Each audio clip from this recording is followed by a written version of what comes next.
So for the pasta, I've got one big box, and I'm using shell pasta instead of the elbow macaroni. Elbow macaroni would also work just fantastic. So either one of those work great. You could even use like a penne or another type of pasta like that. But I love some sort of a pasta where the sauce, in this case the sauce and the tuna and the other ingredients can kind of get into the crevices. So like that's why elbow macaroni or the shells work, because it can kind of get in there. The key with pasta salad is salt your pasta water. Really important, don't skip that step. And then don't overcook it.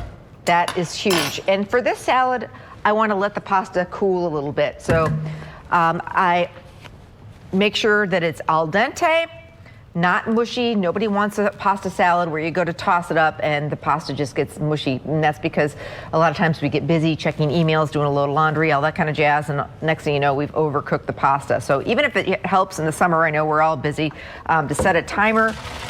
And I always kind of taste it, and that's how I know if it's done or not. In this case, I'm going to run some cool water over it, and that will stop the cooking process right away, and then we're going to get on. It'll, start cooling that pasta, because we're going to toss this with mayonnaise and tuna, and so I really don't want the pasta hot. So just take a minute and run that ice cold water over your colander, and we're just going to leave the colander in the sink to let it drain. We don't want any of the excess water from the tuna salad getting in our pasta salad. This is one of those salads I like to do it morning of if I'm gonna serve it that night. You could toss it quick in the morning and then have it for dinner, or the day before.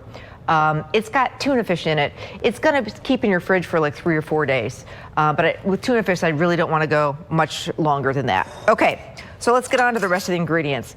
This recipe has quite a bit of celery in it because we've got a whole pound of pasta, and I want to make it somewhat healthy, and I also love the great crunch. And I'm not making a soup or a stew here, so I really like to take the time to kind of dice up the celery a little bit, fine dice. I don't want massive chunks of celery because it's a salad, and it's a summer salad, and this is a great salad to take to the beach or take on a picnic or pack for work. So I've got about 3 big stalks of celery here, and I'm just going to give that a dice. I've also got some diced red onion. I definitely want to finely dice that. You could use yellow onion, you could use green onion. I'm not putting boatloads of onion in here, maybe about 1/4 of a cup, because I don't want onion to overtake the salad, but I do like it because it gives some great flavor. If you absolutely don't like onion, leave it out. Or another way to get onion flavor into your summer salads is use a microplane or a box grater and just grate some of the juice in there, and then you'll get a little onion flavor without any chunks of onion. Onion powder is also another way to do it, but it's nothing like the real thing. Okay, so celery is diced. I'm using a white albacore tuna, 2 small cans or 1 big can. I really like the white. It's a little more expensive, but again, this is going to serve a big batch.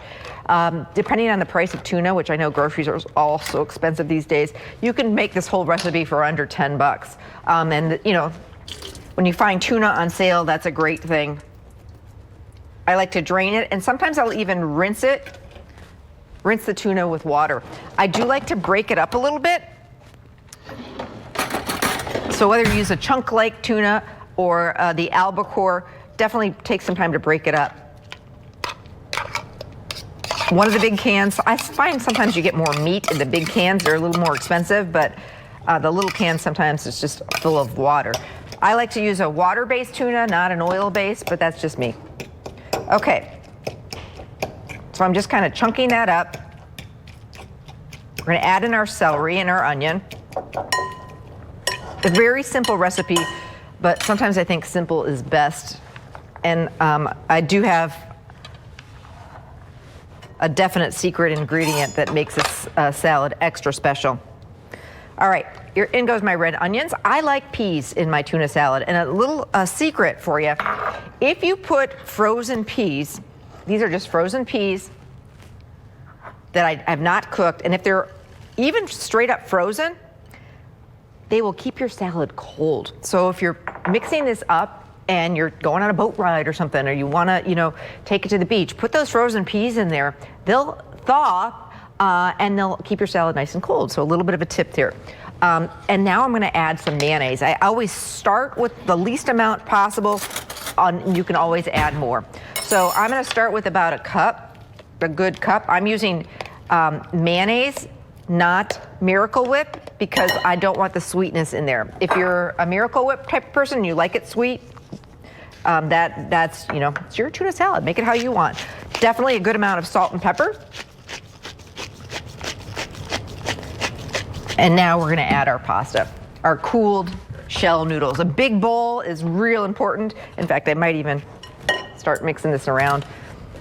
This bowl isn't even, I got a massive bowl at home that works great. So otherwise it's going to kind of get all over the kitchen. So now we'll add our pasta.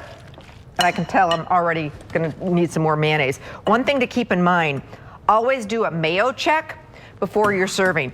If I make this in the morning or I make it the night before and I put it in the refrigerator, you may notice that the mayonnaise the pasta has soaked it up, and you're going to need to add some more because pasta tends to do that. So don't be afraid. No one wants a dry pasta salad. You may need another half cup or more in the morning. And then my secret ingredient, fresh dill. And don't leave this out.